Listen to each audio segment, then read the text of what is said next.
Wind, fire, chaos. Reminiscent of God's creating the world, taming the wind, separating the waters, creating you and me and all of humankind in God's image. The festival of Pentecost has its roots in the Old Testament festival called the Festival of Weeks. The Festival of Weeks was a harvest festival, a time when the people came together from all over to worship God, to celebrate God's goodness and generosity through the harvest. And so it is no surprise that as Ethan read today, it sounded almost like the roll call of the United Nations. For there were people from Cappadocia, from Mideast, from all over. People had come together again like they hadn't been together since the festival of the Passover. They were there to celebrate God's generosity, to be reminded of God's goodness, and to bask in God's love. It hasn't been so many weeks ago when we were together and we talked about those disciples huddled together. They had heard about the resurrection, but still they were afraid. And they were in a locked room together. But now the Spirit comes and offers them something they didn't even realize they could access. The Spirit of God comes to them as God in person. And so it is that they are moved to do and change and go and proclaim. They answer calls, they trust in the prodding of the Spirit, and they believe that God has come with God's self to save them and love them and hold them and comfort them. Sometimes it seems a little scary on this Sunday to talk about the Spirit because there you sit stone-faced and still. Not even the babies are uttering a sound right now. When worship began, I thought this is going to be so good because maybe all the babies will be crying and speaking in tongues, and it would be just right for the Sunday of the Spirit. But instead, the Spirit has quieted all of the babies. I had a conversation not so long ago with someone who had suffered some traumatic events in her life.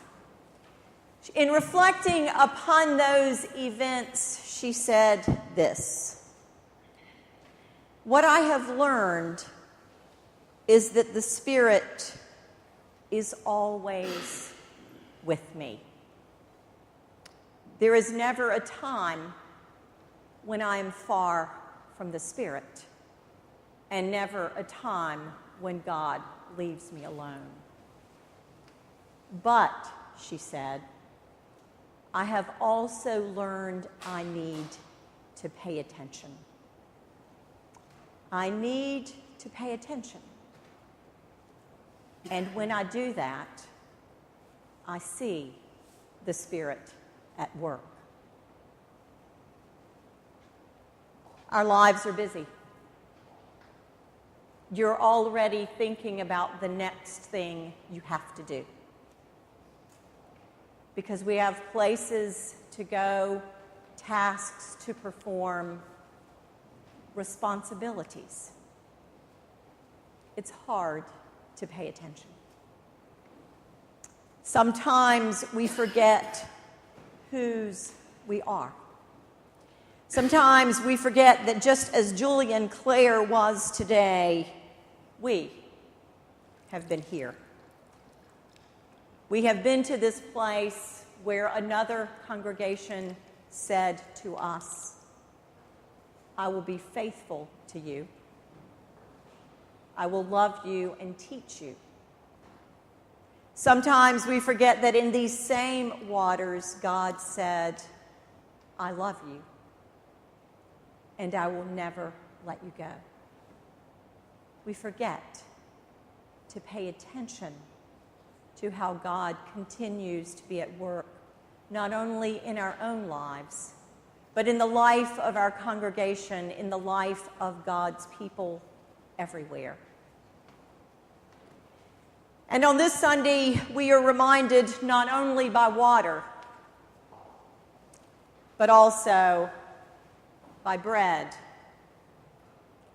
and by wine, that these are the gifts of God for the people of God. Might we understand a little more if we paid a little closer attention to what God is doing in our world. The German theologian Jürgen Moltmann has said that in the kingdom of the Spirit, everyone will recognize the gifts God has given to them and recognize that in using those gifts, we live into the promise of God's love for us. Moltmann also says we are more alive in the Spirit when we live together as a community of faith, bound by the work of the Spirit in water and in wine. We know what Pentecost is about. It is about the work of the Spirit deep in our hearts, deep in our life together. The Spirit is at work in our life when we pray for one another,